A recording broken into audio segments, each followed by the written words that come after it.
properties. So now we are trying to actually explore the energy landscape and try to understand a little bit about anharmonic properties of the energy landscape.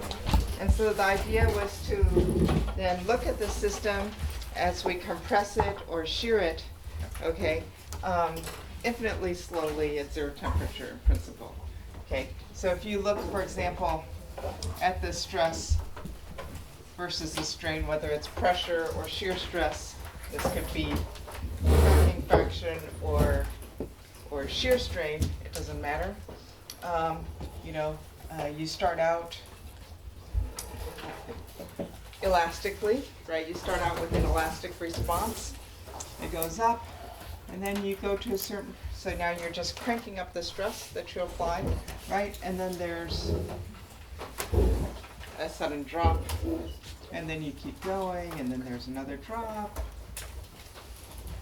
Okay, and so you can get these things with many little drops. And at each little drop, right, the modulus is going to 0. And there's a mode frequency that goes to 0. And there's a certain direction in the configurational landscape, which is the eigenvector of the mode that's going to 0, okay, that the system is moving along.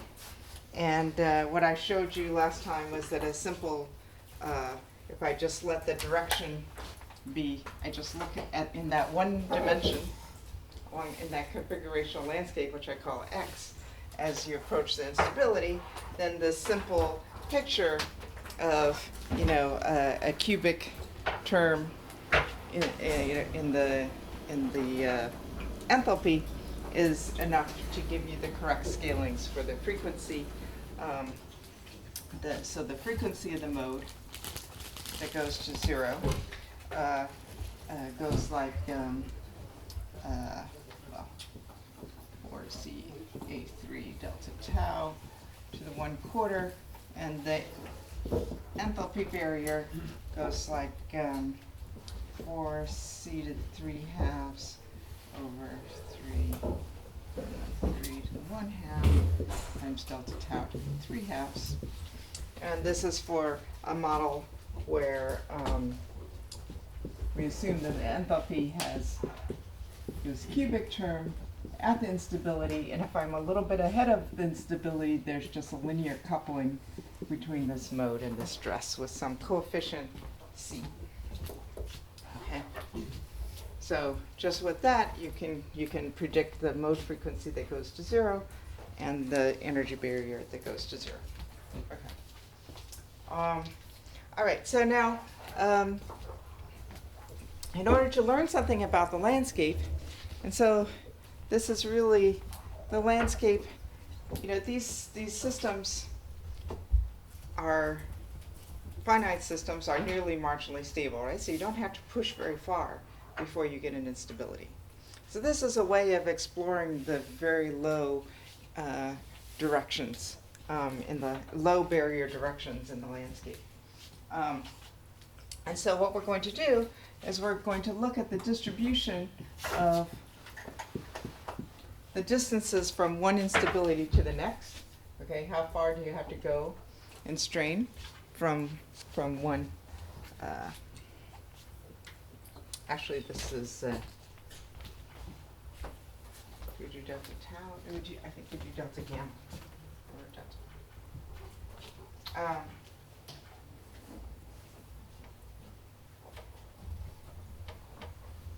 Yeah, it's delta gamma. Sorry.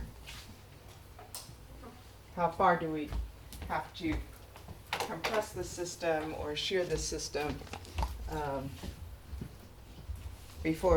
between instabilities? And what is the distribution of these C values, and what is the distribution of the cubic term in the enthalpy, okay, near the instability?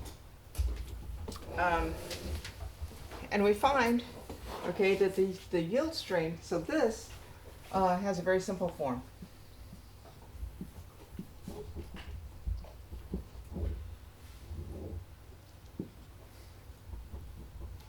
basically flat, okay? And then it falls off at some point, okay? Which is essentially the yield strain, okay? So you can find them basically uniformly distributed up to some maximum value, which is a yield strain, okay? And this thing, turns out, goes to 0 in the infinite system size limit. Okay, and this depends on and the power with which it goes to 0 how fast it goes to 0 and then goes to infinity. Depends on whether it's compression. It's about, for compression it's 0.33, and for shear it's about 0.65. And this shear one is related to the distribution of yield stresses, the force distribution exponent. Okay, so this is you can show that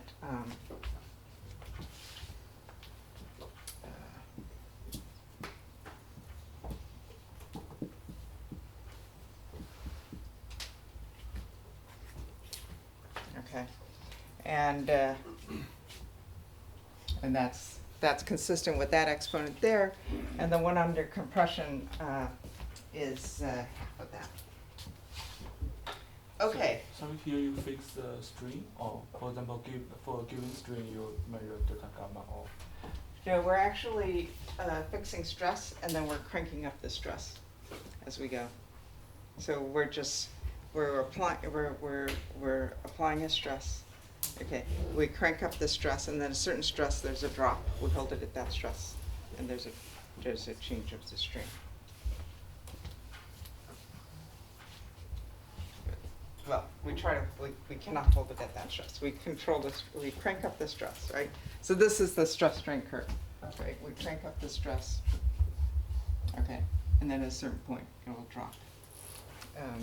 It falls to 0, but it has to. The nice thing about looking at the stress is that it goes smoothly. It's not a discontinuous change. It's actually smooth, so that the modulus vanishes at the top. The stress is discontinuous. The strain. The strain has a discontinuous drop. It has discontinuous slope. So the strain comes up like this with some slope, and then it has this abrupt drop. The stress actually gets rounded at the top because the modulus goes to 0 at the instability. When you fix stress. Okay, if you fix strain, the modulus doesn't go to 0 at the instability. It goes to 0 a little later. Okay. Okay, but yeah, here I don't understand. It's because you measure this P of delta gamma at, for example, if you initially prepare system is isotropic, but if you apply stress, it's not isotropic. That's right. So it depends. If you're compressing it, it remains isotropic. I'm doing both compression and shear. Yeah. Yes. And sorry, so delta gamma is the change in gamma from the last stress drop? Yes, Okay. exactly. So the spacing of these things, these glitches. So they're uniformly distributed until the yield stress. Up until the yield stress. And they by then they have yielded. Okay. Yeah. And the system never flows? This is how the system flows. Okay. Right? This is This is exactly where the how the drops are, system like, flows. But I'm doing this infinitely slowly. Okay. Okay, yes. Yes. Can the same mode reappear and go to 0, or once it goes to 0, it's gone for good? We have not looked at that. Generally, it's a different mode each time. And you see the modes sort of emerging at higher frequency and then coming down through the other modes. They of course you can't have mode crossings, but they come very close to crossing, right? And then the character of this mode gets translated on it and keeps going down through the modes, and then it eventually emerges as the lowest frequency mode in the system. And they come from different places and they go down. Okay. It's true that, when you have, so it turns out that the instability does occur at what we call a soft spot. These are the regions that are very effective at scattering sound modes, right? So it does occur there, but it doesn't necessarily wipe it out. So that means that it could happen there again. You could get an instability there again, but it probably would not be the same mode. Yeah. For example, here you share, and then you, for example, for astrological case, you have different soft spot. You share, you treat one, but this one now you have some share transformation, and then they relax stress field. So now the system is reorganized. So That's right. so We let I the don't know, system I mean, reorganize, so it yeah. can go through an avalanche. Yeah. Yeah. I mean, in this case, but you only look at the lowest barrier. I'm confused here. For example, you share, you find a barrier, but there are some other barrier here, but you don't look at it. No, we shear, we find, that's right, we look at the barrier that vanishes under the shear. Yes, but maybe if you, Is that for the example, question? yes. But I mean, in this case, if you want to get the distribution, for example, if you give for a given stress, and in this case, you find this soft spot, but some other spot maybe you never. Because now, if after avalanche, your system will reorganize, so it's I think it's some like a new system, or it has a. Yeah, once I've sheared long enough, it has Yeah. reorganized and it Yeah. has renewed itself. So I guess I'm not sure what you're worried about this distribution. It So has some I'm not, barriers, I'm worried. so I'm not binning them according to the stress. Okay. Okay, it sounded like you were looking at things, the distribution at a given stress. No, this is the distribution of all of the stress drops that I get. Yes. Okay. And the main thing is that the way I'm driving the system is through the stress, not through the strain. Okay, so I'm just cranking up the stress until I get a drop. Then I crank up the stress again and I get a drop. I keep cranking up stress and getting a drop. Okay. Does that make sense? Yeah. In this case, I don't know because you keep the stress, and then you. Well, the main thing is in the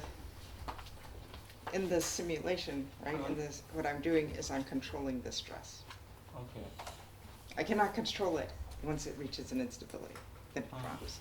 But then I pick it up and I control it again, and I crank it up again. Okay. There's no difference. I could have controlled strain. People are more used to just straining, changing the position of this until you get a stress drop.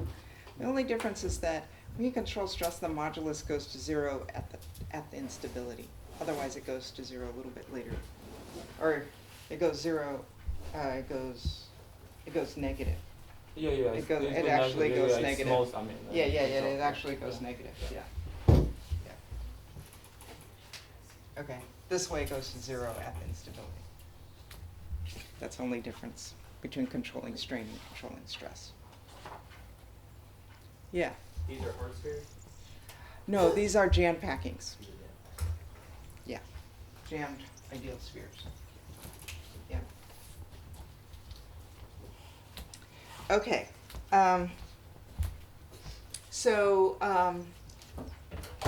The yield, so what you see is that in the infinite system size limit, the yield strain goes to 0, right? Which means the system is marginally stable to these instabilities. Okay, so this is marginal stability.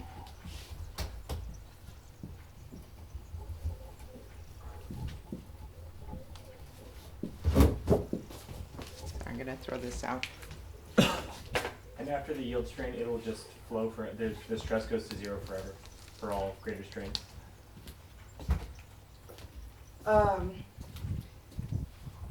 No, after it yields, right, there's a stress drop, the system rearranges. Yeah. It goes through everything that it wants to do.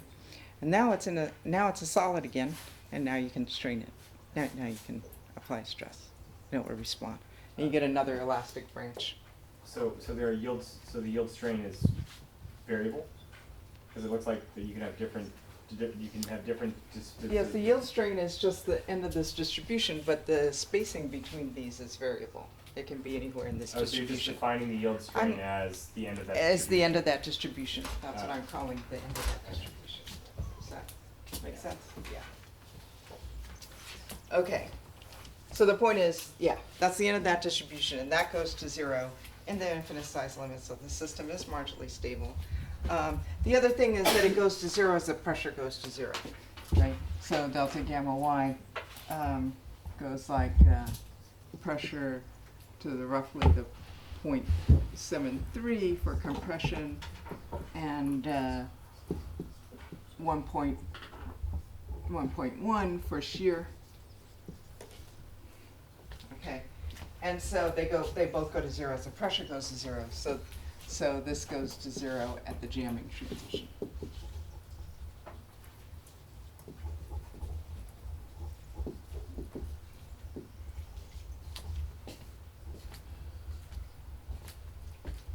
Okay. The distribution of C is totally boring. It seems to be Gaussian. Okay, it doesn't depend on the system size or the pressure. So we can just treat C as a constant.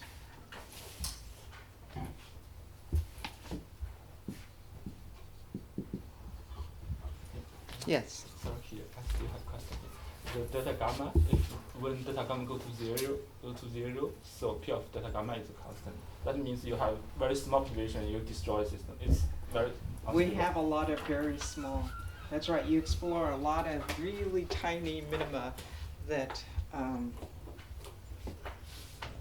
yeah, that have a very, I mean, very since small. the system is marginal stable, it should, I don't know why it's This- not a power law, P of delta gamma. Because Delta gamma, I think the marginal stability has to do with this. It doesn't have to do with the statistics of these individual drops. Okay, so you could get ones that are close together, you get ones that are further away. Okay, it's just that it's limited by that. so if, for example, if n go to infinity, so it's the delta gamma. Then this just, then it Okay. just collapses to 0. So, well, I don't know what's the meaning. So that means P of delta gamma is finite side effect? No. Yes. Okay. Yes, that's right. The fact that you have to shear for a while or compress for a while before you get into stability is a finite size effect. In the infinite system, it really is marginally stable. You cannot do anything, you cannot touch it without it going unstable. Okay. But what I understand, even for the infinite system, you still have d of omega. You still get the, for example, the density of localized mode. You still have this distribution.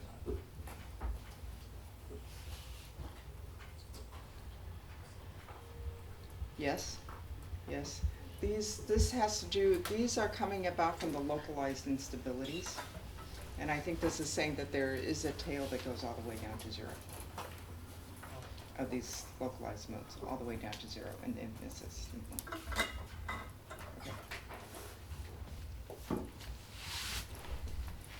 Okay.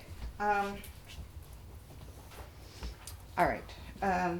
So this coupling constant C, okay, that couples the stress that I'm applying to that mode, okay, is basically constant, okay.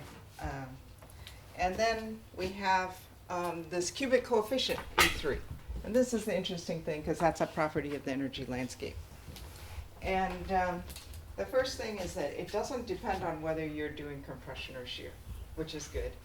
Okay, because then that says, oh, well, maybe it's saying really something generic about the landscape. Okay, and so, and it looks like this.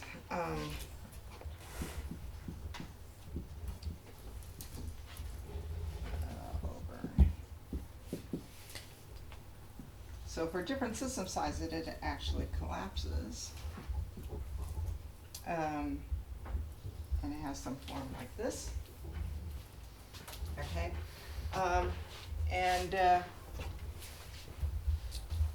and what this is that in the thermodynamic limit, okay, and also as the pressure goes to 0, so in both cases, so let me just say P of A3 goes like n to the 0.3 times some function of A3 n to the 0.3, okay, and it also goes like P to the 0.75 times some function of A3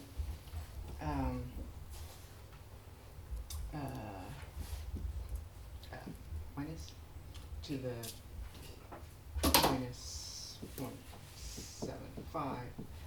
I think that's right. So the point is that as the pressure goes to 0, or as n goes to infinity, it approaches a pure power law.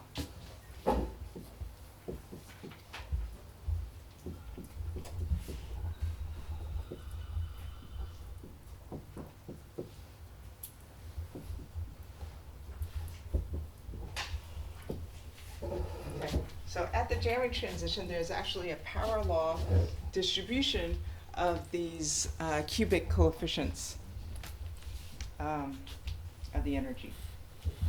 Okay, so there is actually interesting scaling behavior even in the cubic coefficients, not only in the behavior of the quadratic coefficients, which are the mode frequencies, but also in the cubic coefficients. Yeah. So I think I missed, why does A3 gives us information about the energy landscape? So A3 is the cubic term, and so right at the instability, right, you have something that looks like this, Yeah. right? And if you're ahead of the instability, it looks like this.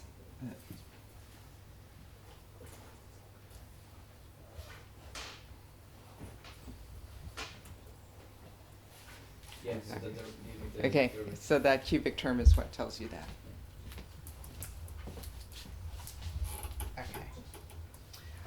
The other thing that you can show is that, you know, if you say, okay, I've got these mode frequencies, which are going to 0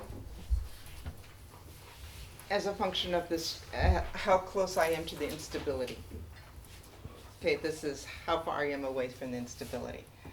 And how far am I away from instability? Well, sort of delta gamma y away from an instability, okay?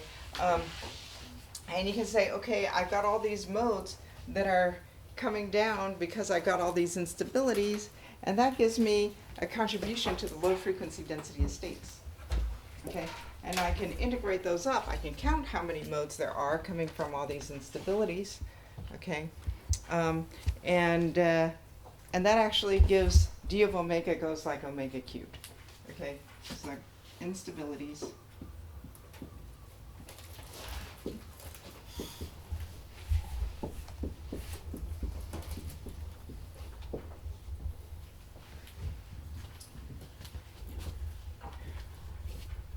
The coefficient of this is quite small though, and people see d of omega going like omega to the 4th, and you think, well, omega cubed should win at low enough frequency, but over the range that we have data, okay, this term is actually small compared to what is measured.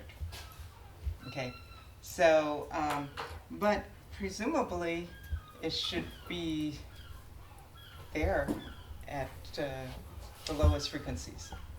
So,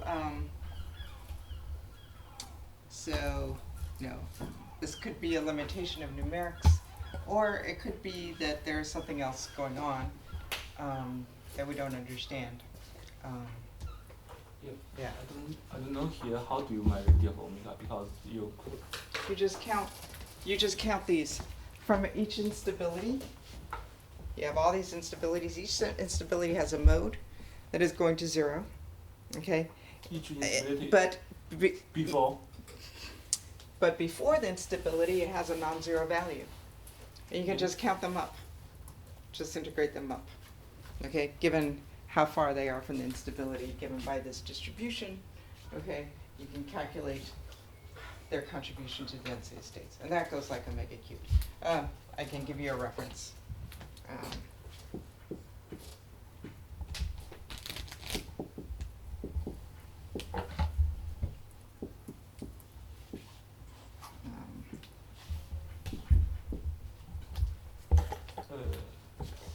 Yeah, maybe I'm still confused. Because, I mean, for example, we know how to measure d omega because we have the configuration and we have the interaction and we diagnose the Hessian matrix or dynamic matrix and get the omega. So here, how do we measure? This is not the whole density of states. This is just the contribution to the density of states from these instabilities. Okay. Okay? So So these instabilities give contribution to the density of states that goes like omega cubed. Okay. Okay.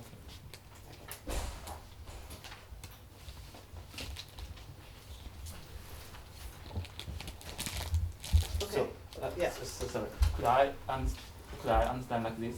And this d of omega cubic is, for example, we measure density of states. I mean, we diagnose You measure the whole thing. Yeah, and right. then we only look at the lowest one, the distribution of lowest one.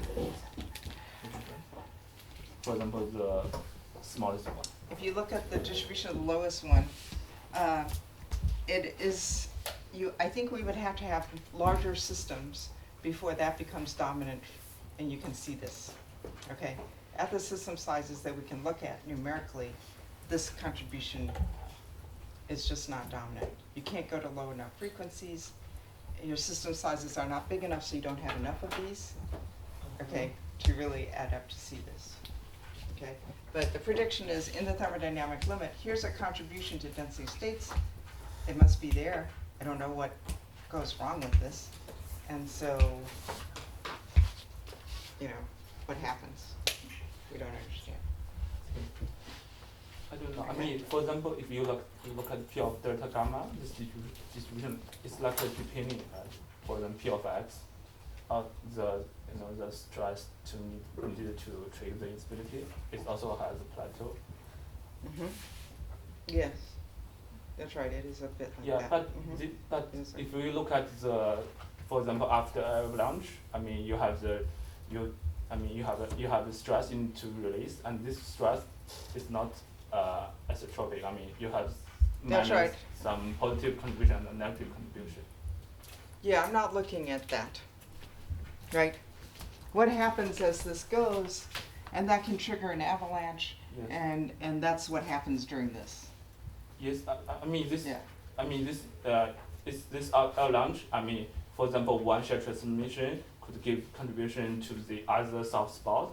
This has an interaction. I mean, the different spot have an interaction. This interaction is not isotropic. I mean, some is positive, some is negative. But I really have confused actually with this. Yeah, picture. maybe we should Yeah, talk yeah. afterwards. Yeah. Okay. All right. So the fact that the system is marginally stable to these localized instabilities coming from these quasi-localized modes does mean that the jam state at any pressure, this is true at any pressure, remember, is the least stable solid that I can make. You just can't have a solid that is less stable than this. And so this leads us to the idea of the anticrystal. The jam state is the anticrystal, right? Because if you remember, as I said, we teach this whole course about the perfect crystal. That's zero temperature, right? That's zero temperature physics. And we teach it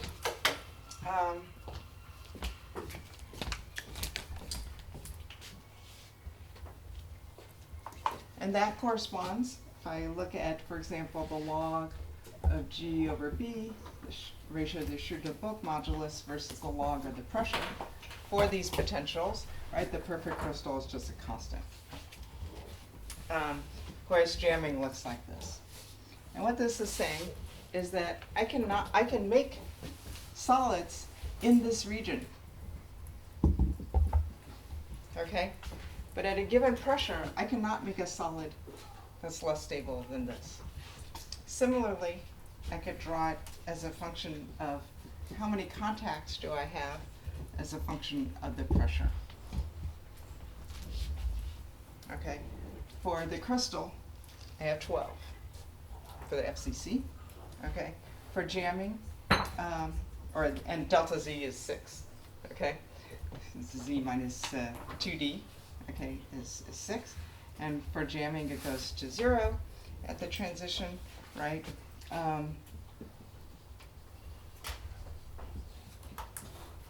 And I simply cannot make solids that are rigid that have a coordination that's lower than this.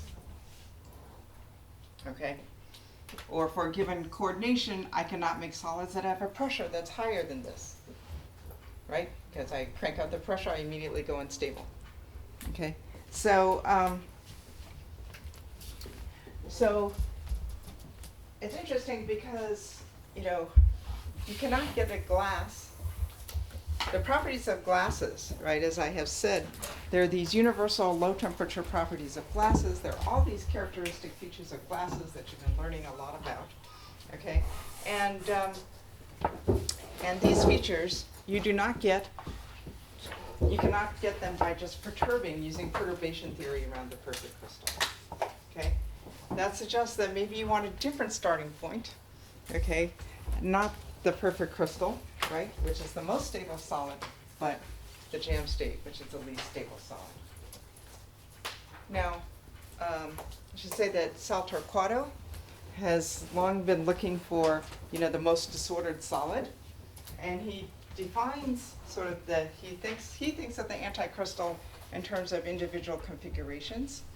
And so just to explain, and then he looks at the configurations and he says, okay, the maximally random jam state, which is what he calls it, okay, is the one for which I can construct lots of different order parameters to describe how much order I have. The maximally random jam state is where all of these are minimized. And the problem is that there are an infinite number of order parameters that you can construct, right? And you cannot minimize them all. So the difference between that way of looking at things and the jamming way of looking at things is to say, no, it's not about individual configurations, it's about ensembles, okay? And the ensemble of jam packings at any pressure it's not that it's the most disordered. It's the disordered state that is the least stable, okay? So the anticrystal is defined in terms of stability and not necessarily in terms of disorder, although of course it is disordered.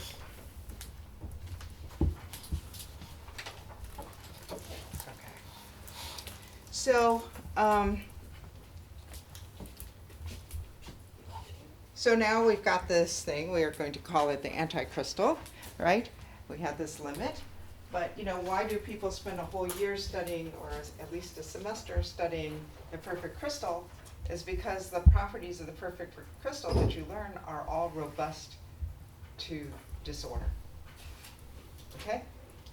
So if I add some disorder to the crystal, a lot of the properties that we talk about, that you learn about in solid state physics, okay, are robust. But what about the anticrystal? Okay? If we look at the anticrystal, we can ask how robust is it to order? Okay, and if it is robust to order, then we can think of it as an opposite pole to order that is, you know, as useful to think about, perhaps, as the perfect crystal. Okay, so that's the question.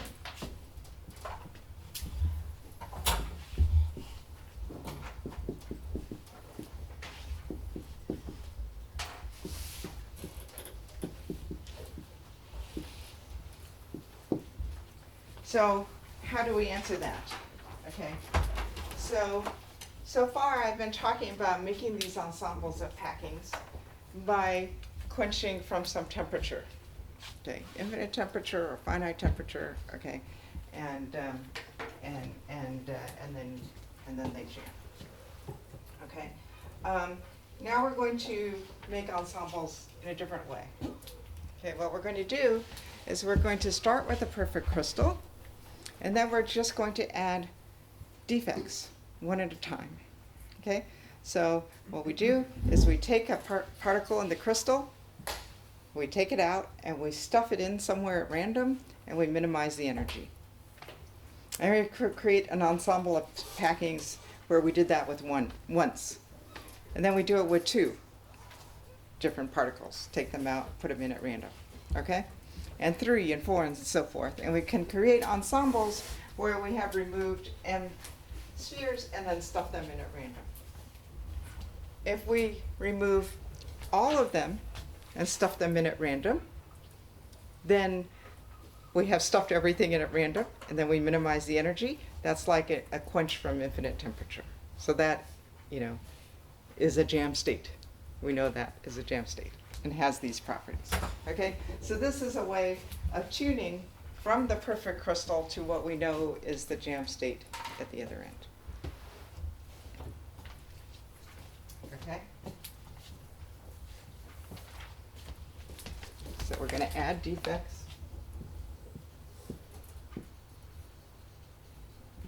And minimize the energy. And so, of course, we want to be at t equals 0. Okay. And now, what I'm going to show you some results on there in a minute. But first, I want to just quantify how we measure order. Okay. So, a very traditional way of measuring order is to define a QLM for particle I, okay, which is the sum over the neighbors, J, of the spherical harmonic, YLM, in the direction between particles I and J.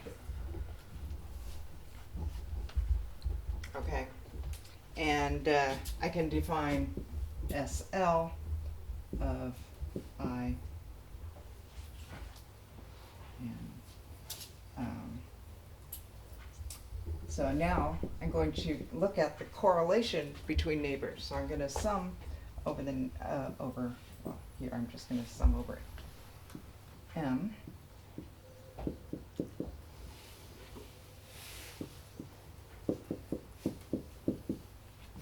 Okay, and then I can average this over I and J, or I can just I'm going to look at what we call F6 of I, which is the fraction of neighbors, okay, with high values of S6. Okay, so what this is saying is I have some direction of order here, okay? I have some direction of order on the neighbor. Are they the same? Okay, if they're really different, okay, then then SL is low for these 2 neighbors. If they're sort of pointing in the same direction, if the directions towards the bonds are the same, then S is high. And I look at this for S6, okay, which is a typical thing you look at, or good thing to look at for the FCC crystal, and you look at for each particle I, you look at how many neighbors are strongly aligned with this particle. Okay? And that's a good local measure of order.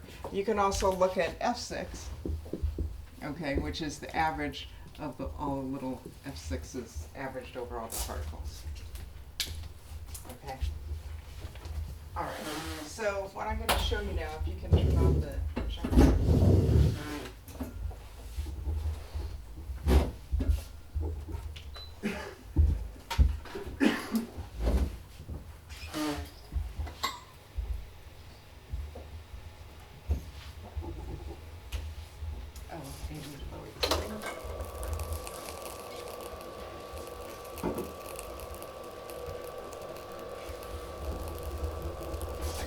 Show you is F6 is measured on a blue to red scale. So the very high F6 is blue and low F6 is red. Okay? So here we're going to see.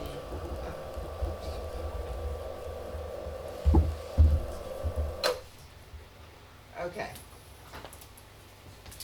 So here's a nearly perfect crystal. Okay?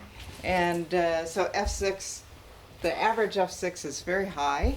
Okay? And all the particles have really high little F6. Okay, so they're all blue.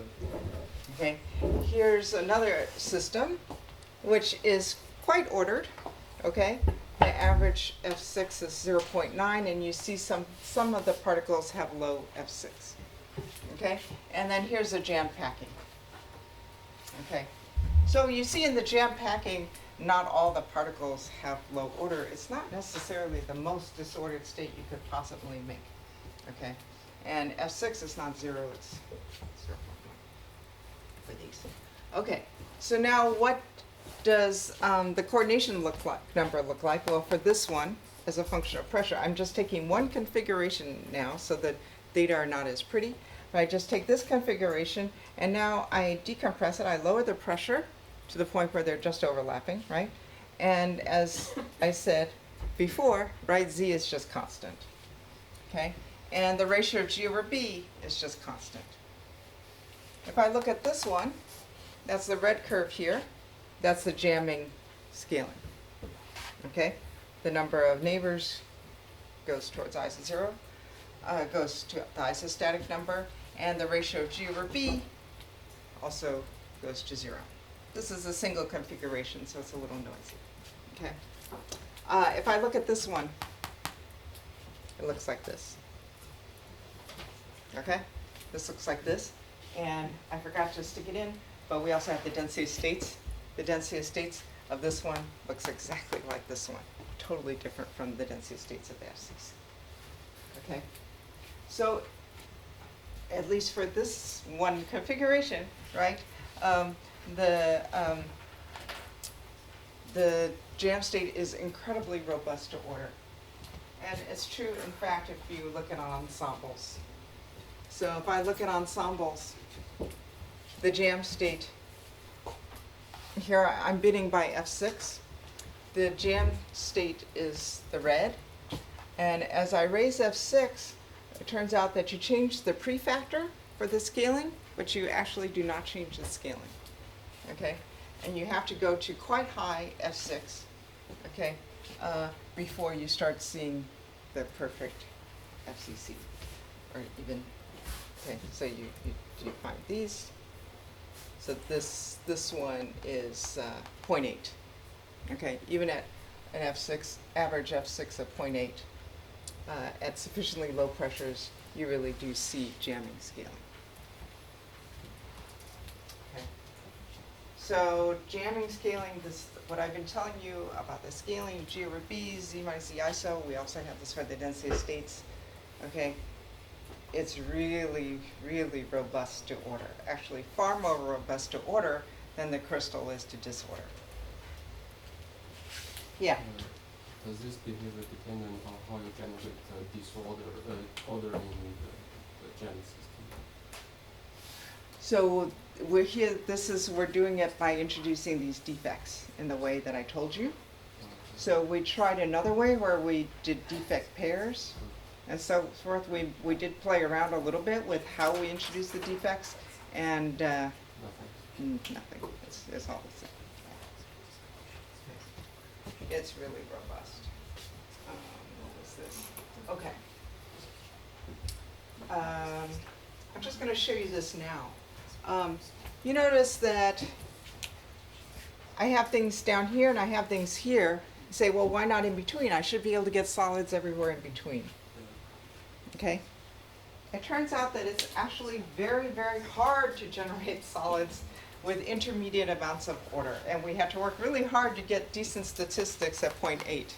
It's actually, there are very, very few that have that. And that's shown in this histogram.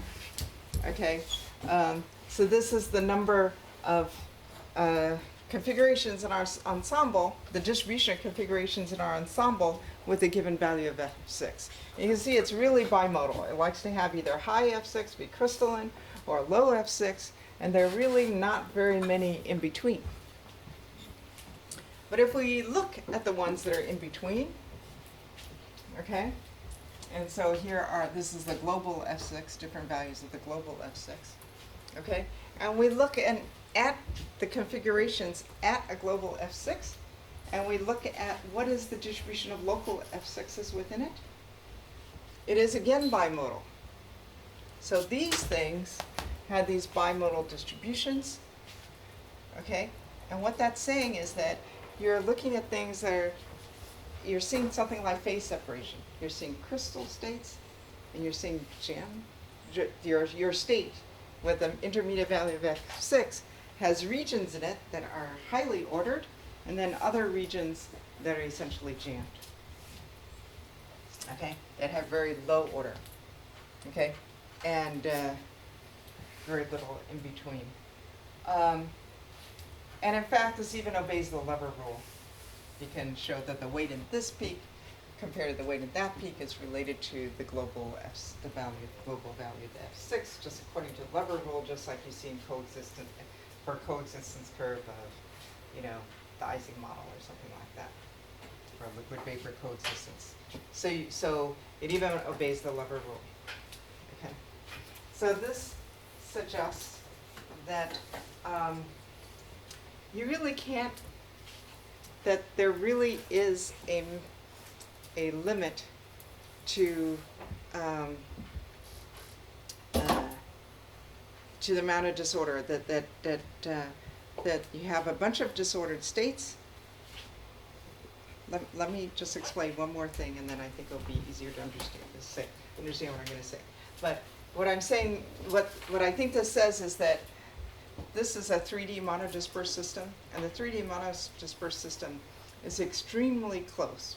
Probably does, it's not, maybe not be true exactly, but it is extremely close to having an ideal glass state that is separated from the crystalline states. Okay, so that there is an endpoint of the jamming line corresponding to what Francesco was calling you start with the Kautzmann temperature and you quench down to jamming, okay? There's an endpoint there, the ideal glass endpoint, and there's a gap between that and the crystal, and the system is basically like first order transition between these two. There's nothing in between. Yeah. Speaking different one, the lever rule is the absolute construction for equal areas?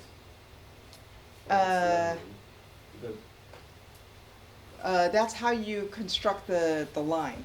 Yeah. That's how you construct the line, and the lever rule says, yes, that if I'm in between, if I'm somewhere in between, I have to have so much of this and so much of that. The lever rule says if I have a coexistence curve that looks something like this, okay, here's my line, okay, and if I'm here, okay, I have this much of that versus that much of that, Okay. okay, And Yeah. then or 1 over that, yeah. Yeah. I mean, when you said that, I mean, have you tried this thing with fully dispersed system?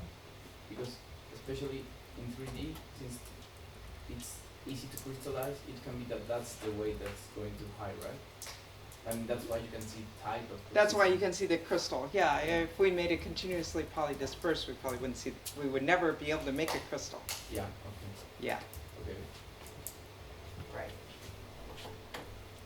Yes. Okay, sorry, maybe it's a stupid question, that how can the crystal be really robust with respect to disorder, and the disorder system maybe really robust to order? So the crystal is actually not that robust to disorder on the scale of how the jam state is much, much more robust to order than the crystal is to disorder. So somebody who works on crystals would look at this picture here and say, oh, that's extremely disordered. Okay. In fact, I tried that. I showed it to a a metallurgist said, would you consider this very disordered? Oh, yes, that's extremely disordered. Okay, so when you talk about disorder in a crystal, it's actually not that much disorder. Okay, on the scale of things. Yeah, I was surprised by that. How little disorder is considered a lot of disorder. Okay, so Anu, yeah. did you try from other crystal types? No. We just start with the one that's the most stable for this. Yeah.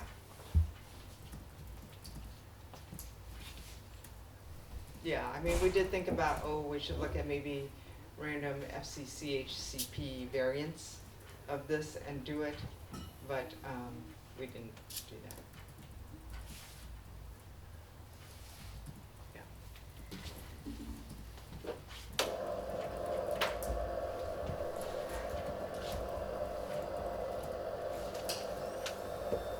Okay, so all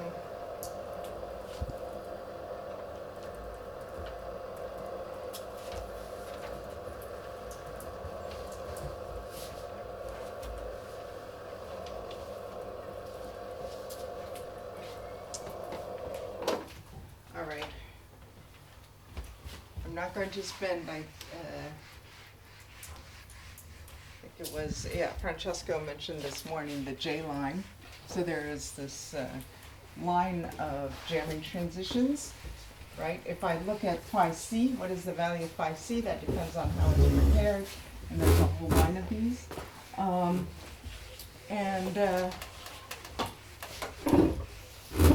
That this is the line that can be prepared in a particular way by thermal quenches. You know, you can also prepare these states by shearing, you can prepare these states by many different protocols, but for the particular protocol,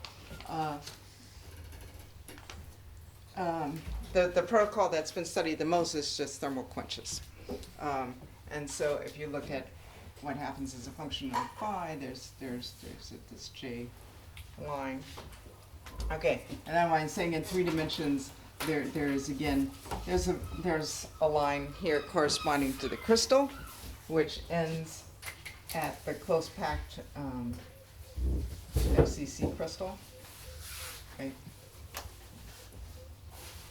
So there's another little line here, and there appears to be a gap between these. If you believe these results that you cannot prepare, that you seem to see phase separation between the crystal and the jam state. Okay. I just want to say a few words about random close packing. Okay, so if you calculate phi c for an infinitely fast temperature quench, okay, that's around 0.64, and that's very close to random close packing. The first reference on random close packing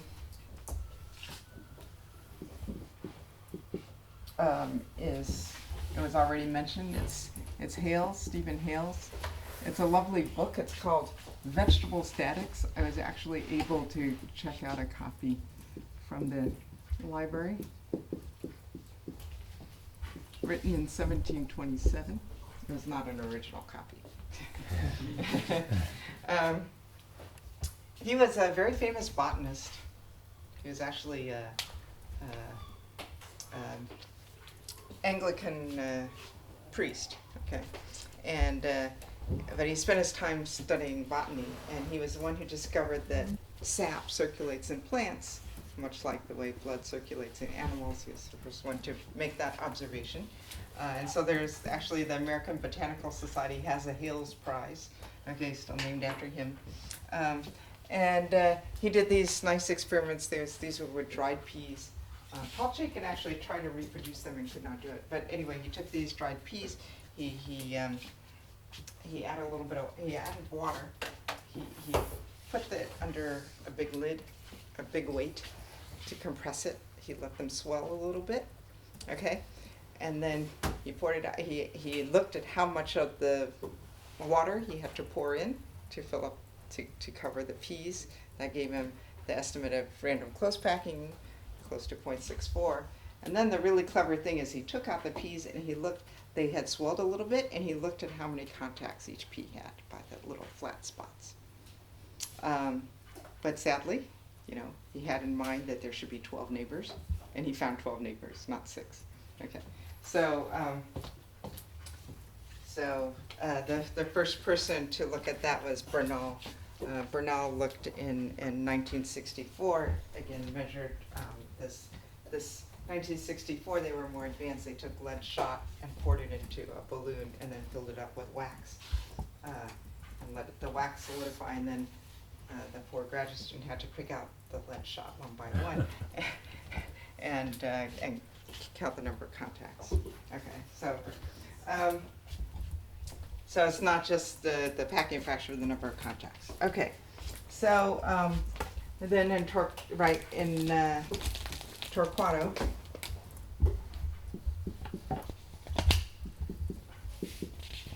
in a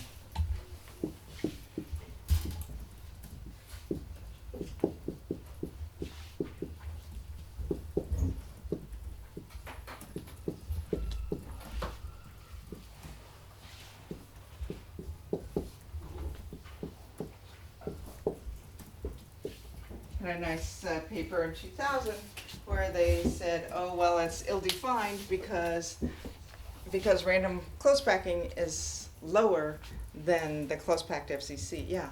So I have a question about the J-line you were talking about. So it's very naive, but so you talked about so you go to 5K and then you compress, you get jam packing. Is this the highest packing fraction you can get for disordered system, or So actually other protocols to give higher packing fraction? So we don't know what the limit is. We have an estimate from the coexistence of the crystal and the jam things that we get in preparing packings this other way. Okay, where is the limit of the coexistence region, right? So we don't know actually. So we have an estimate. Unfortunately, I was trying to look it up, and it's in an email, and I could not find it. So I don't remember what the number is But we anymore. have bounds for this, or But this is an estimate, and I checked a while ago, and I believe it was higher than what Ludovic got from that, but from the quenches, from the highly equilibrated. yeah, But of course, the limit of the calcium is going to be higher than that. So I don't know. The numbers that we get in the very dispersed systems are also different from the Yes, 164. you cannot.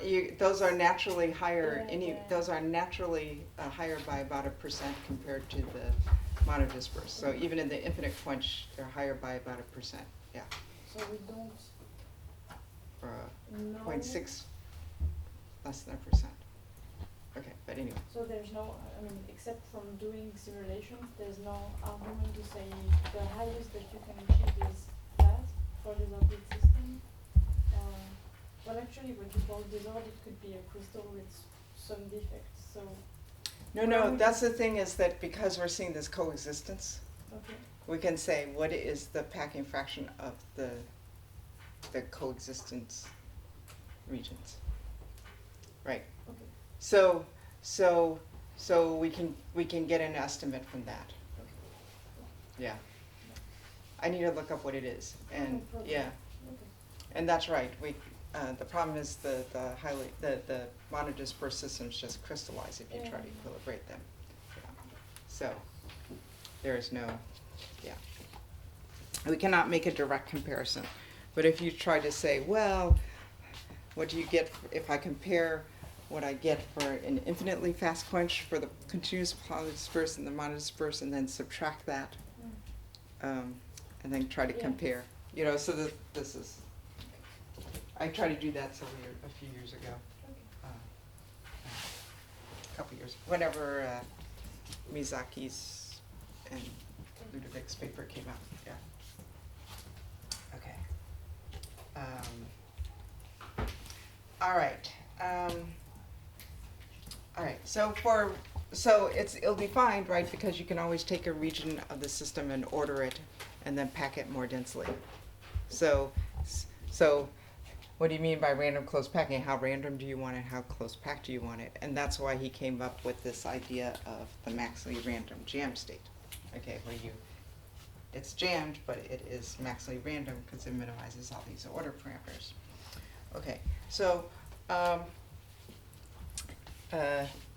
what we have proposed is that another way to think about random close packing is where the configurational entropy of states that are at phi c is the highest. Okay, I can look at states that are exactly at their jamming thresholds, and I can say, what phi c do they have, and I can look at that distribution of phi c's. Okay, and then the question, then the speculation, right, is that is highest somewhere around 0.64, and that is a way to define, that would be a way to define random close packing. Okay, so.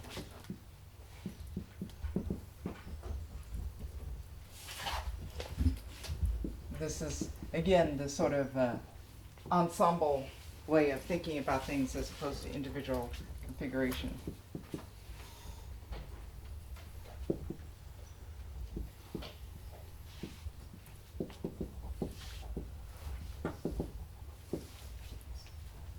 And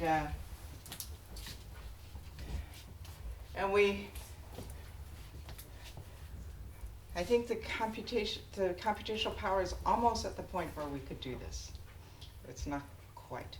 So just to say, how do you calculate this? Okay, is if you want to, you first calculate the entropy of minima at a given phi, of jammed minima at a given phi. Okay, so you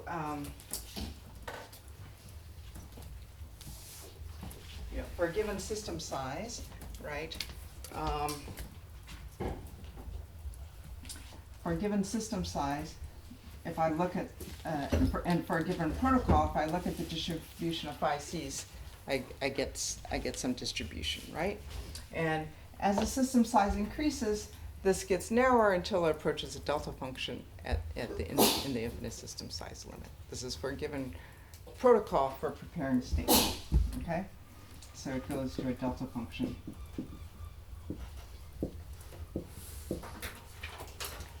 Okay, but for a given system size, I have some distribution. So I can look at a given phi, and I can look at the fraction that are jammed. So that's just the integral of this, right? That's just the cumulant. So if I look at the fraction that are jammed, it's going to rise like that. It becomes a perfect step function at the jamming transition, okay, as a function of phi. And so now you can look in here and say, okay, the fraction are jammed. This is the fraction of minima that I have that are jammed. I can look at, if I can calculate the volume of the basin of attraction of each minimum, okay, then I can do everything. That's all it takes. Because if you start with a totally random state, t equals infinity, and quench it down, the probability that you will end up in a minimum is proportional to the volume of the basin of that minimum. And so if you know the volume, you can correct for that, and you can count the minima.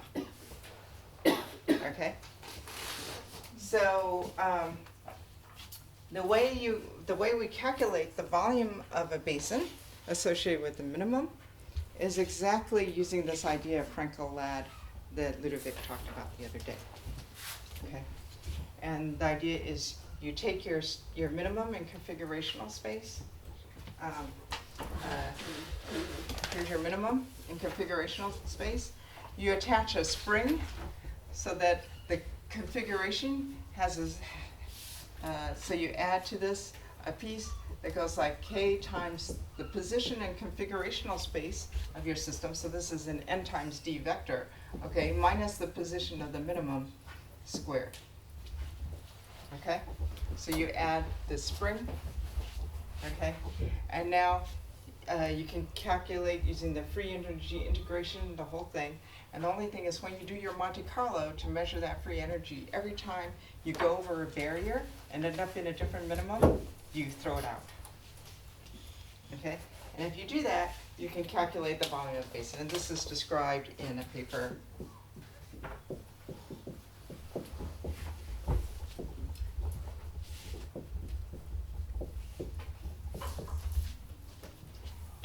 Okay. So, given that, once you have the volume of the basin, you can correct for that with this protocol where you create seats at random, because then you collect in a basin proportional, then the occupancy of a basin is proportional to its volume. And you can calculate the, I'm just gonna put it here. You can calculate phi, which is the entropy of minima at phi. Okay? You can take all these minima at phi, calculate their pressure, okay, and bin them with pressure, okay, and look at the distribution with pressure and extrapolate to zero pressure. See how many of these are at zero pressure.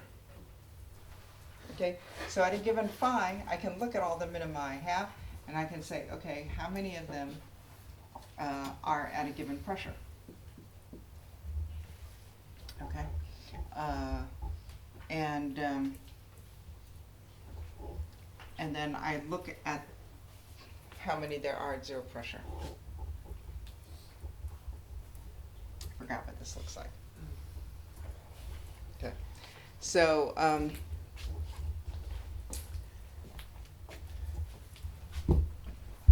that's a maximum.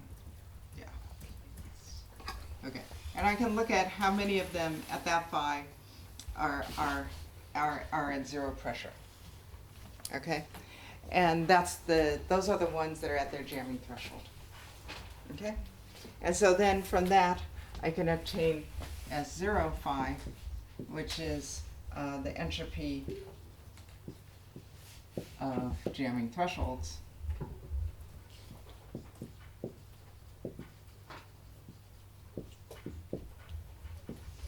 At phi, as a function of phi, and I can look at where that is maximum. So that's the idea. Okay, computational power is not quite there yet, but there was a very nice paper by following up on this by Martiniani.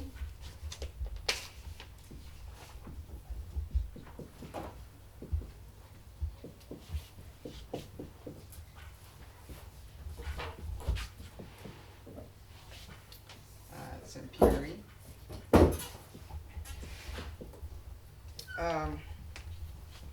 There are a bunch of other authors on that as well, and where they did show that indeed the entropy of minima at phi is extensive, as I said, right? It scales like e to the n, as you've heard many times already in these lectures, and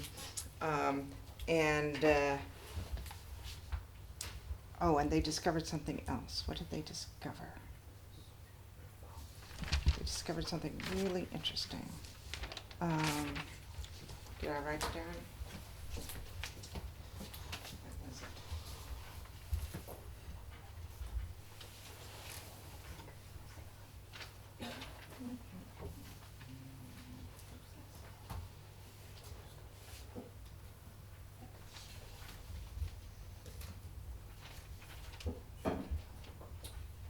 They discovered that the basin volume was, yes, there was an almost linear correlation between the volume of a basin at a given phi and the pressure of that state. Okay, it's actually beautiful. Really sharp correlation between the volume of a basin and the pressure. That actually, in principle, if we assumed that, that would make it much easier, because then we just have to calculate the distribution of pressures and find out how many states are at a given pressure and calculate it that way. So, so yeah, so that's, I think that's a very promising way to do it. Sorry, but Yeah. But if the pressure goes to zero and the volume is, or the basin scales with the pressure, should also go to zero? Yes, So it will be- because it's at the jamming transition, it just becomes a point. But there are But- many, many more. But there are many of them. Oh yeah, but didn't you say that you want to, and that the idea was to, that you could go into that minimum by weighting the, I mean, with a probability that is weighted by the volume of the minimum, of the minimum, that it goes to zero? No, that's for the protocol.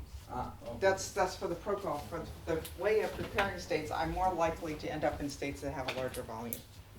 If I compare them completely at random, it's like raining down from above. How much rain does each basin collect? It's Okay, just so proportional it's to, okay, okay. yeah, its volume. Right. So that's the different thing. That's how you collect the states, and then you correct for that by dividing out the volume of the basin. Okay, to Okay. actually count the number of minima. Okay. Okay. All right. Okay, so that would be an approximate thing to use the pressure of each state at a given phi to calculate this, to obtain this, but that would be a much easier way to do it. And okay.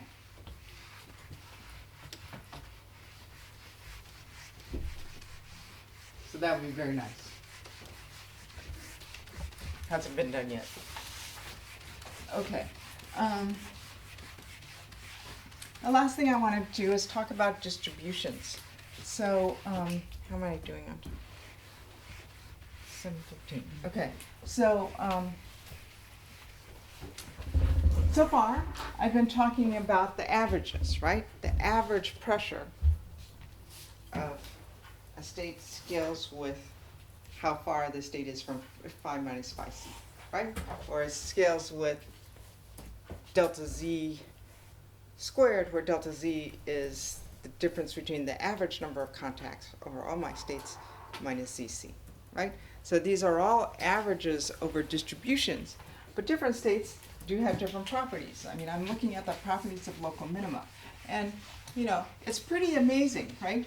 That what we're saying is that on average, all you need to know, if you want to know something about, you know, there's a really well-defined average so that all minima that have the same energy,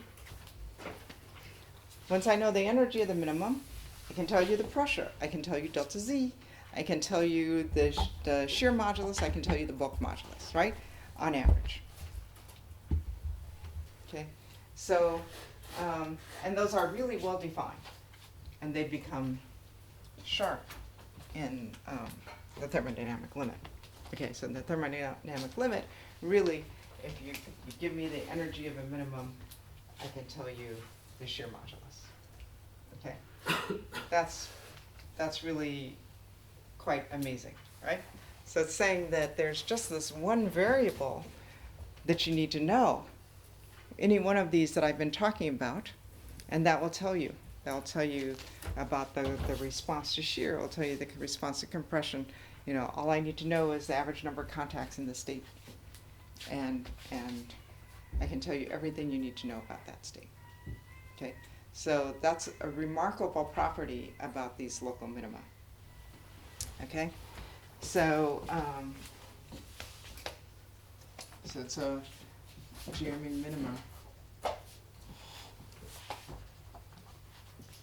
are characterized by this one variable family.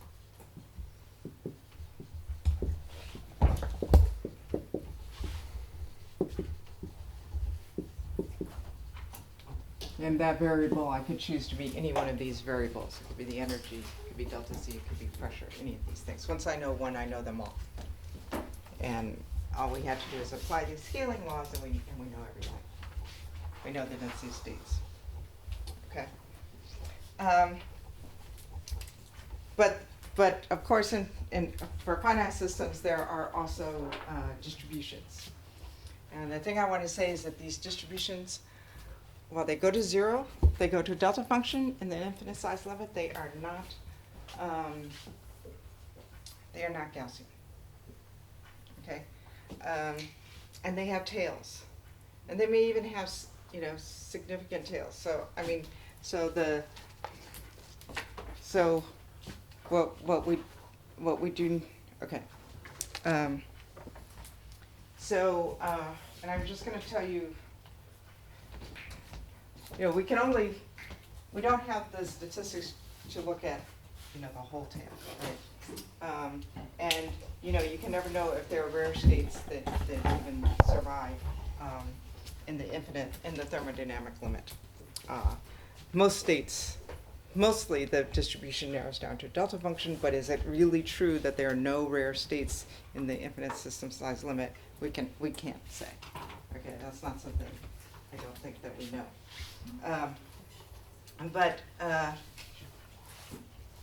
But the interesting thing is, so we can look at these distributions, and so, for example, if I look at the distribution of energies,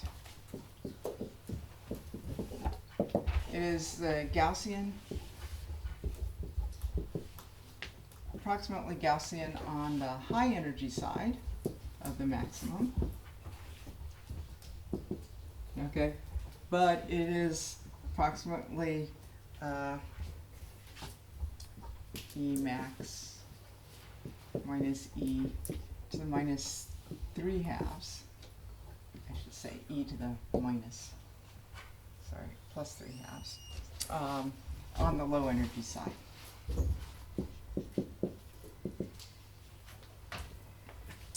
Okay, and this is characteristic of the Tracy-Woodham distribution.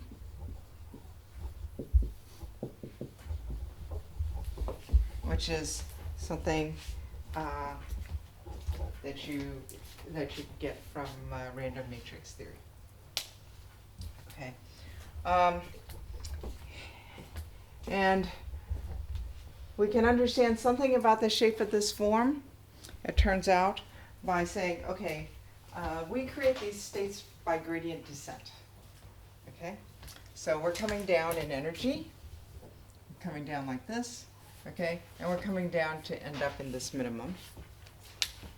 Okay, as we come down, maybe we hit the side, we come down. Initially, when we start out, okay, this matrix, the dynamical matrix, has a lot of negative eigenvalues, right? It's not stable. The system is not stable. There are many directions, many ways in which the system is not stable. So it has negative eigenvalues.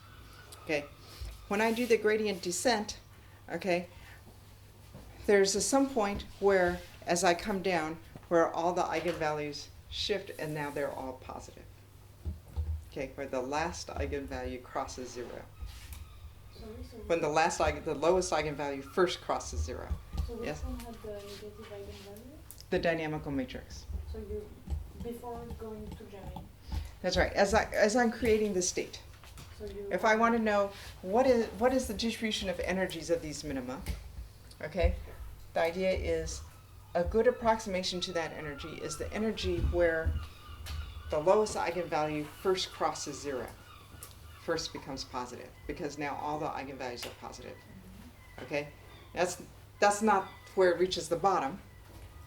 That's not necessarily at the bottom, but it's close to the bottom. Okay, and we can use that as an approximation. And this becomes a first passage time problem, where you look at where the lowest eigenvalue first crosses and becomes positive, changes sign. During minimization. During the gradient descent. Okay. Exactly. Okay, so so we can think of this as a first passage time problem.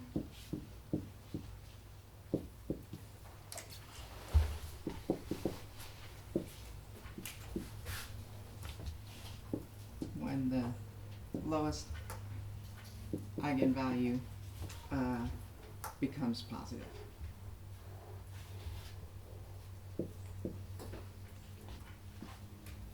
During the gradient descent.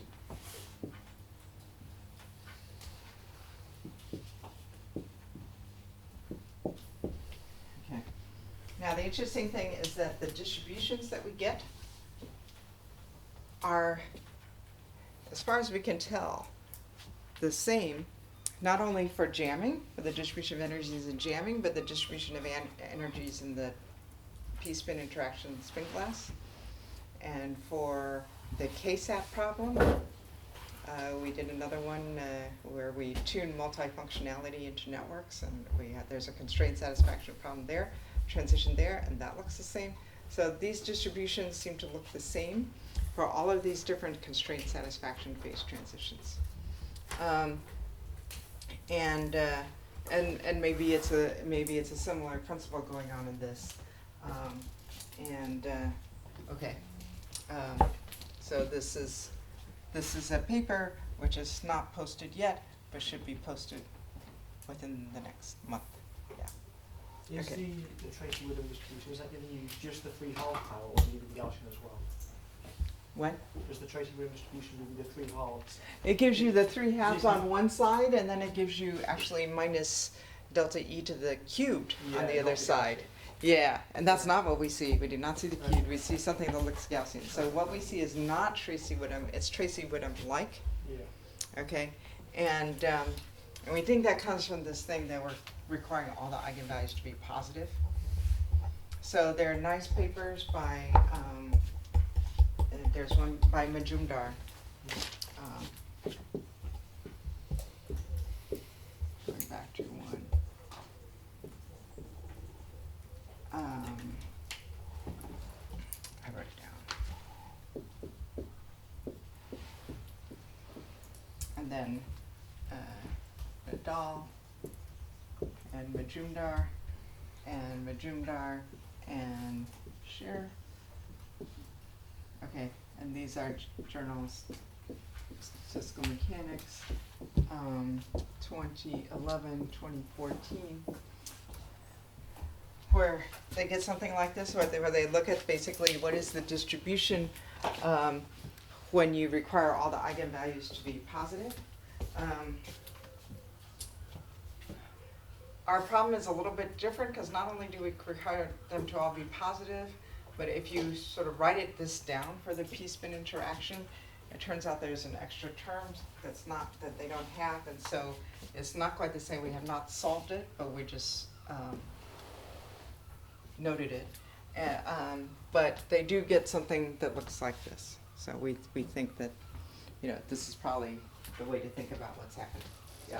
This is basically, I think, a question that was just asked. But for this first passage time problem, what is the protocol again? Do you start from below jamming and this is during compression, or do you start from above jamming?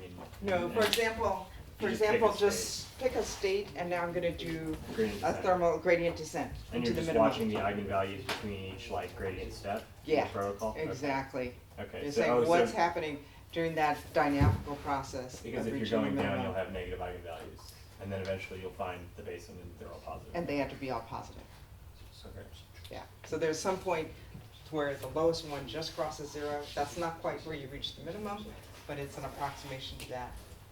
Okay, so this is a way to think about the problem and what you get. I mean, Okay. how is that different from just when the gradient descent converges? Like if you're doing gradient descent, I mean that's essentially It's very close. Yeah, it's essentially the point it'll stop, right? It's very, yeah, I mean, it's extremely close to there. I mean, the lowest eigenvalue in the jam packings is not 0, Mhm. right? It's Right. something, but this is close. Okay. Okay. Okay, so I just want to say, what are some of we know that large deviations must exist, right? Even the thermodynamic limit, because of marginal stability. And so, as I said, at each instability, remember at the top of each instability, the modulus goes to 0. Okay? So now, let me think of a system that's at that instability under compression. Okay? The bulk modulus is 0, but the shear modulus is not 0, because I created this instability by compression. And so the ratio of the shear to bulk modulus is actually infinite for that system, right? So you, in principle, you should be able to create ensembles of packings that are rather close to an instability, which are auxetic, okay? Which, when you compress them this way, they actually get smaller this way, which is not what jam packings normally do. This totally, right? Jam packings usually live between G over B is 0 and G over B is 1, okay? To be auxetic, or of order 1. To be auxetic, you have to be larger than D over 2, okay? If you're close enough to an instability, you can make these, okay? And you can make ensembles of these by choosing states that are all close to an instability. So I think this question of, you know, what do these distributions, what are the large deviations in these distributions, and what happens even in the thermodynamic limit are extremely interesting, because, you know, it's that variability from these things that can give you packings with really interesting properties. Really unusual properties, not what you would expect. Okay. Am I supposed to, I'm supposed to stop now, right? Yeah, well, you started. What do I say? It's fine. I mean, you What- started 5 minutes later, but it's Oh, yeah. so it's fine. If you I'm supposed to stop at 7:15? 15. Yeah. Yes, Or it's- even okay, 20 so- if you need some minutes, but Yeah, okay. Let me just ask for questions, because I think that, let me just check. I think that was all I wanted to say. Yeah, because next lecture, so far, I'll just say this, so far, everything I have talked about, has been for ideal spheres, right? I've talked first about the scaling properties of these macroscopic responses, delta Z, but mainly G, and the shear modulus, bulk modulus, the density of states, all of these things. The harmonic properties, then I talked about the anharmonic properties and instabilities, okay? So this is all for these ideal spheres. Talk a little bit about temperature. What I want to do in the last lecture is now to say, okay, I said jamming is really robust to order, okay, but how robust is everything I told you to other things that are present in the real world? Okay, like long-range interactions, attractions, friction, if I have a granular material, particle shape. I've only been talking about spheres. Okay, so that's what I'm going to talk about in the last lecture, is going beyond now ideal spheres and how much of what we have done so far is robust. And I wouldn't be telling you about it if it weren't robust. Right? So I will tell you exactly what remains when you make these perturbations to the system. Okay, any questions? Yes. Is there any reason why the two exponents which were in the distribution of A3 were the same inside so for the argument and also outside the argument? Because the distribution has to be normalized. Okay. But you could have different exponents and still being normalized? Where if you wanted to scale and be normalized at every system size, It's because you have a particular property at 0 or something like that? at each system size we want it, I think it does come from being normalized. I mean, I had to work it out, but right, for every system size, the integral is 1. And so now if I'm comparing different system sizes and I'm collapsing them on top of each other, I have to, whatever scaling I have for A3 along this axis, it has to be the other so that it integrates out to be the same. Okay. Yeah. Because I have to integrate P of A3 over all A3. And if it scales with the N, then I have to have the N on the other way so that it integrates to 1. Yes. Other questions? Yeah. I'm confused about so I understand that random close packing is ill-defined.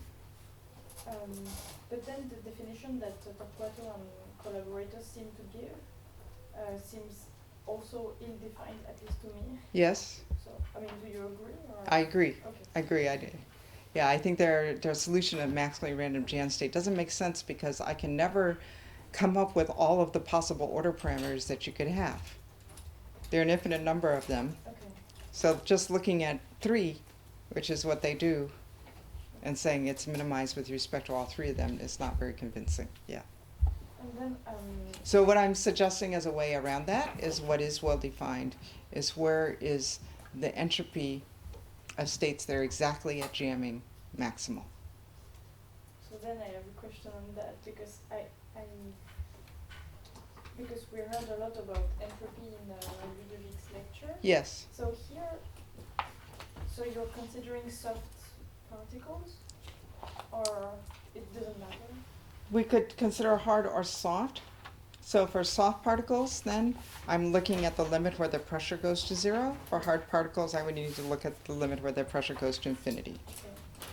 So then is the system, there's always this confusion that when we talk about entropy, it's generally for thermal systems, and here we're talking about jammed packing, which are at 0 temperature, so, I mean, what? So What I mean by entropy is the log of the number of Okay. minima. Ah, okay. That's all. Okay. Yeah. So I'm just counting, and So so these are minima in the potential energy landscape, and the particular method that I talked about for doing it is only for soft spheres, not for hard spheres, because you do gradient descent into a jam state. Yeah, and You yeah, cannot do that. and then you correct for the volume of the basin. Okay. Okay. So what you and then Stefano Martinelli had to be sure is that you actually, if you want to define entropy as the log of a number, you have to be sure that you got all of them, or do they actually get all of them, or they find a way to? What you find estimate is you this have a number? distribution. You Okay. can look at the distributions. You can characterize the distributions, and then From this you and look at the distributions as a function of system size. Okay. And from this, that's how we do it. Okay. Yeah, Okay. yeah, yeah.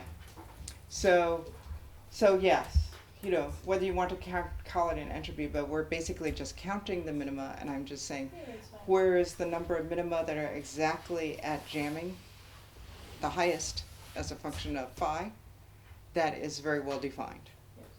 Okay. No, Okay. I just wanted to Yeah. be sure what you meant by Yeah. entropy. Yes. Okay. Thank you. Good. Okay. Thank Okay. you.